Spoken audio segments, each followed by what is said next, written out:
Gracias, Amael. Arrancamos con nuestra primera entrevista. Nos acompaña Ariel Medina, porque hoy vamos a conversar por qué el niño debe hacer coding, que de hecho estamos conversando backstage, que es un tipo de programación, ¿no? Programación. Ok, vamos a ampliar un poquito el tema, Ariel. Bienvenido. Muy buenos días, gracias. Buenos días, querido. ¿Cómo están? Bien, Muy bien, gracias. ¿Cómo Por estuvo el ahora fin que de te semana? tenemos acá. Chévere, y ahorita con Excelente. mucha lluvia, así que bueno, aquí uno con energía siempre. Excelente, doble taza de café con eso. Eso. ¿Quieres café? Bien. Sí, ¿ah? ¿Quieres café? No, ya, Amael, muchas Ok, gracias, muy Amael. bien, Bien, mira, aparte de tu pregunta, el por qué, y ustedes lo hablaban hace poquito, de lo importante que fue el concierto, que en el concierto de Sech se incluyera una persona que hiciera lenguaje de señas para que todas las personas pudiéramos disfrutar de su música. En ese sentido, que tu niño haga coding es la oportunidad que tú le das a él para que él pueda hablar en un mundo en el que las máquinas van a ser parte activa de lo que haremos día a día. Muy bien, vamos a arrancar primero definiendo ¿Qué es coding. Exacto. Exacto. Coding es la disciplina o es la, digamos, la actividad del aprendizaje en donde el chico aprende a programar, pero no desde el punto de vista de aprender un lenguaje de programación, de ser diseñador web, sino de entender cómo funcionan las máquinas, los celulares, para a partir de ahí crear proyectos o crear programas. ¿Ok?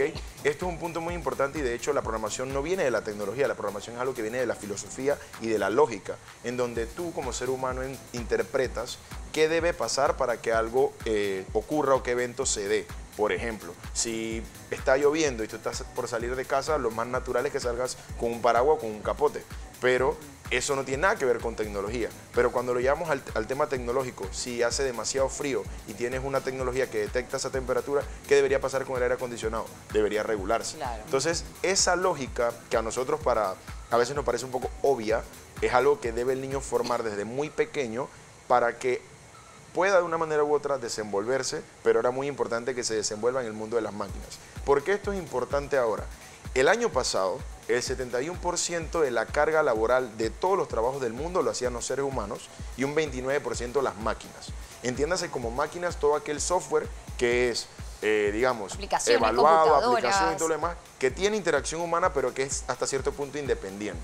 Para el 2022, es decir, para 3 años aproximadamente, el 52% de la carga horaria la van a llevar las personas y un ¿En 48% la van a llevar las máquinas. Pero ¿por qué hubo una aceleración tan marcada Claro. en solamente 3 años?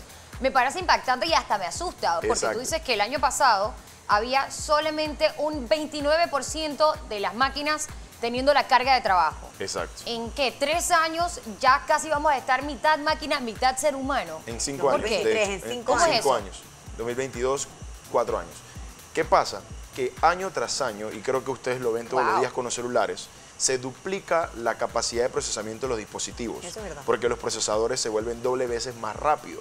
Entonces, la computación se basa en la capacidad que tenga el hardware de poder ejecutar información. Entonces, en ese sentido, cada año se duplica la capacidad en la que las máquinas nos están acercando. Sí, Esa es la razón eso por lo la podemos cual se está aplicar mucho, equiparando. por ejemplo, a los tablets. Ajá. Cuando arrancaron los tablets, que hay una marca muy popular, que era un 10.1, ya sabes de cuál te estoy hablando, arrancó con 8 núcleos. Y de allí, pues ahora tú ves que cada vez más los teléfonos están teniendo procesadores que pueden mucho más de lo que pudieron las computadoras como tal, las computadoras en los 80s, 90s. Claro. De Entonces, hecho, estamos de verdad hay un creciendo dato bastante agigantados en esos alarmante temas. que lo mencionan en un libro que se llama El Tsunami Tecnológico, que hablan que en 2030 un celular va a tener la capacidad de procesar él solo lo que todas las mentes de los seres humanos van a procesar en un segundo. Es decir, que en un mismo segundo un celular va a poder equiparar lo que a todas las personas se les pudo haber ocurrido. Increíble. Entonces, estos son datos, sí, puede verse alarmante, pero como bien lo menciona el libro, es un tsunami, es una ola, que si nosotros le damos las herramientas a nuestros jóvenes, Correctas. podemos surfear y podemos no solamente convertirlos en líderes, sino ser visionarios. Pero hay que empezar con esto desde muy temprano. Ahora, ¿cómo yo formo coding Eso mismo. en mi hogar? ¿O qué necesito yo para que mi hijo aprenda coding o aprenda programación? ¿Necesito comprar una computadora? No. ¿Necesito comprar una tablet? No. Necesitamos desarrollar pensamiento lógico, pensamiento Claro que computacional. Y esto se traduce en cosas sencillas que seguramente todos los que estamos acá, que tenemos más de 20 años de estar en la Tierra, nuestros papás nos lo inculcaban. ¿Quieres hacer esto? tienes que hacer esto primero. Y esa lógica se te fue desarrollando que en la escuela lo llevaste a cabo y en el trabajo lo llevas a cabo. Que no podías saltarte pasos. No puedes saltarte pasos, debe haber una lógica. Lo que pasa es que nuestros niños tienen un pensamiento exponencial, es decir, que asumen que algo ya se dio y toman decisiones a partir de eso. Eso funciona. Tiene que ver algo Sí, con, por ejemplo, pero en el lenguaje informático, lo que llaman los algoritmos. es literalmente lo mismo, pero algoritmo, desde el punto de vista de coding, se conoce como programación. Ok. O algoritmo, desde el punto de vista de Amael, se conoce como receta. Son esas guías, esos Exacto, pasos paso que a nos paso deben de cómo se da saltarse. un proceso. Exactamente. Ahora bien, ¿por qué toma importancia esto? Porque en un mundo donde el 71% de la carga laboral la llevan las personas son más variables y muy poco constantes que las máquinas. Un software que estuviera haciendo la masa que está haciendo Amael siempre va a seguir la receta. Entonces, desde ese punto de vista, tú debes comprender como ser humano, y los jóvenes deben entender cómo funciona o cómo piensa una máquina en base a su algoritmo para tomar decisiones. De esta manera vamos a poder convivir en aquel escenario en donde el 51% o el 52% del trabajo lo hacemos nosotros y el 48% lo hacen el resto. Ok. Por eso, cuando se habla de ser empático digitalmente, en el pasado era saber utilizar la computadora. Pero en la realidad, en 2022 hacia adelante, es que es muy probable que tú vas a tener un software que va a estar haciendo parte de las labores y tú vas a tener que darle la información que él necesita para que él para atrás te mande la información que tú necesitas. Para Mira que la que- desarrolle. Exactamente. Me parece Impresionante muy esto. interesante Sí, de verdad que, que sí. creo que fuiste tú quien lo mencionó en una conversación anterior aquí en la mesa de aquí, y es que antes en tu hoja de vida tú colocabas tus super habilidades que eran saber Excel, Microsoft Word. Word Correcto. y todos estos programas Windows, no sé qué, que tenían una computadora. Hoy día eso pasa a ser prácticamente Obvio. parte del pasado, porque no es algo realmente relevante a nivel de destrezas en un trabajo. Sin embargo, no deja de ser importante, ojo. Ajá. Pero es que ya la parte de escribir y sacar cuentas como que pasó de moda. O se asume que ya lo sabes. Pregunta, se asume que ya lo sabes. ¿Cómo hago yo, por ejemplo, ahora? Porque hay algo muy básico que me parece importante y es que un niño sepa la diferencia entre cómo funciona el sistema Android y el sistema de Apple. Ok. Porque si Eso lo es notas, usabilidad. hoy día, al momento de compartir información, la gente no reconoce que, ¿sabes? Hay formatos que no se leen de una u otra a otra Ok. plataforma. Bueno, pero mira, Esto también es importante, por ejemplo. Ahí yo creo que el punto más importante que debe desarrollar cada joven y niño es que entre cualquier sistema operativo, así sea el ejemplo que pones tú, Android y iPhone, hay un punto intermedio en donde todos se hablan. Siempre lo hay. ¿Y dónde está el futuro? En dominar ese punto intermedio en donde tú interpretas lo de un sistema y otro y lo haces digerible para el ser humano. ¿Ok? Antes de repente tú sabías Excel y otro sabía otro sistema de tablas. Pero lo importante ahora no es si sabes uno o el otro, es si sabes utilizar la información para producir resultados. De hecho, ahora que partes del tema de Excel, en el pasado tú decías, yo sé hacer macros en Excel, sé crear gráficas en Excel y demás.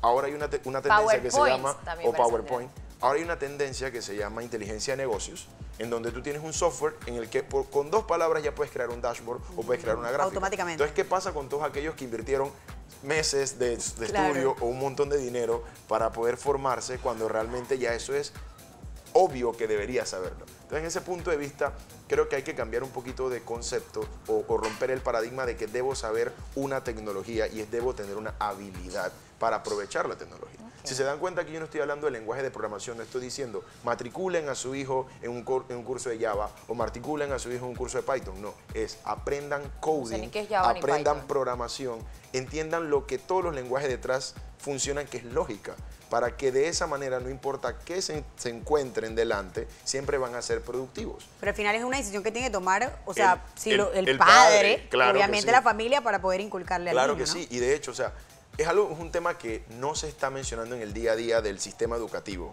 pero es algo que no es no es algo que Ariel Medina se acaba de inventar, es una tendencia global.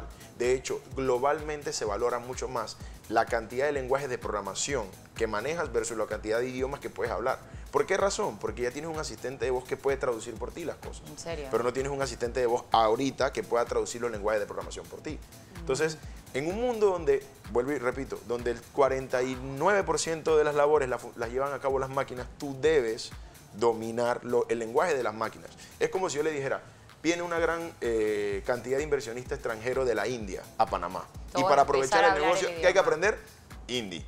¿Ah? Exacto. Entonces, no es algo, yo le estoy diciendo, ahora todos los negocios todas las industrias van a tener más máquinas de promedio. De hecho, dentro de 5 años, la batidora que está utilizando Amael, yo la voy a poder controlar de mi celular. Si yo no sé cómo habla ella, ¿cómo yo voy a poder controlarla? Entonces, en ese sentido, si quieren aprovechar o si quieren que su hijo, que seguramente ahorita dice, bueno, mi hijo todavía está muy pequeño, tiene 5 años, ¿cómo yo hago? Pues desde los 4 años pueden comenzar con esto. Y es para garantizarle el éxito a él dentro de 14 años. Dentro de 14 años donde el tsunami tecnológico ya va a estar en su punto y realmente va a empezar a preguntarse, ¿y ahora qué hago? Todo va a estar más simplificado también, ¿no? Un Seguro. ejemplo que doy yo es el tema de los VHS y claro. todo lo demás. Como Por cambiado. supuesto. Pues tenías que tener el televisor más la consola y conectabas un montón de cables, input, output, rojo, verde, no sé qué. Y te enredabas, yo era una que no sabía poner video y el canal que era. Claro. Y hoy día solamente agarras un USB, lo metes en la televisión y de allí ves todo. Entonces Bueno, parece mentira, muchas otras cosas se Un van a USB simplificar. o ahora simplemente dices, Alexa, proyecta la película Eso. de Netflix que me pasaron por Instagram en Chromecast. la pantalla Ok. de mi casa. También con Me quedé Chromecast, atrás. celular O sea, y demás. Hay una serie de cosas que realmente van a ser, no van a llegar porque alguien, por un decreto, por una ley, van a llegar porque la misma industria nos va a llevar a eso. A desarrollar. O sea, cuando las casas empiecen a ser más inteligentes y todo sea por control Wow. de voz y tú no sepas ni cómo hablar con el equal tuyo, que es Sara o que es Marcela, y para hablar una máquina mucho menos. Las máquinas las máquinas te preguntan, ¿cómo estás? ¿Bien o mal? Eso da Listo. miedo, ¿eh? No es de que, va a mira, echar que más cuento. o menos. No. Entonces, si somos personas que nos acostumbramos a que cuenteamos demasiado, que hablamos mucho en lenguaje panameño, ahora hay que aprender lenguaje de máquina. ¿Por qué? Porque el 48% de nuestros compañeros de trabajo van a ser máquinas. ¿Sí me siguen? Entonces, no se alarmen. ¿Cómo formo esto en casa? En primer lugar, desarrollar la lógica básica, la que es filosófica, la de si tú haces esto, va a pasar esto, la causa-efecto. Ok. ¿Bien? Eso es muy importante. Luego, si su niño tiene un alto pensamiento lógico, vale la pena empezar a desarrollar el pensamiento computacional. En ese sentido, pueden comenzar con cursos en línea, pueden acercarse a Academia 4.0, que tenemos cursos de coding para niños, para jóvenes, para adultos, y posteriormente, una vez ya él tenga un pensamiento lógico, un pensamiento computacional, entonces puede preocuparse por qué lenguaje de programación aprender. ¿Y de qué va a determinar qué lenguaje de programación aprender? ¿A qué lenguaje de programación que tenga más futuro en los próximos años? Bueno, lo bueno Así es que hay de dos sencillo. opciones, hacerlo en casa O hacerlo con nosotros. o hacerlo con ustedes. Exactamente. Aprovechemos entonces, no nos podemos quedar atrás, como dice, hay que irse adaptando a la tecnología, señores, y esto cada vez está más fuerte. Gracias, Ariel, por habernos acompañado en esta Siempre un mañana. gusto.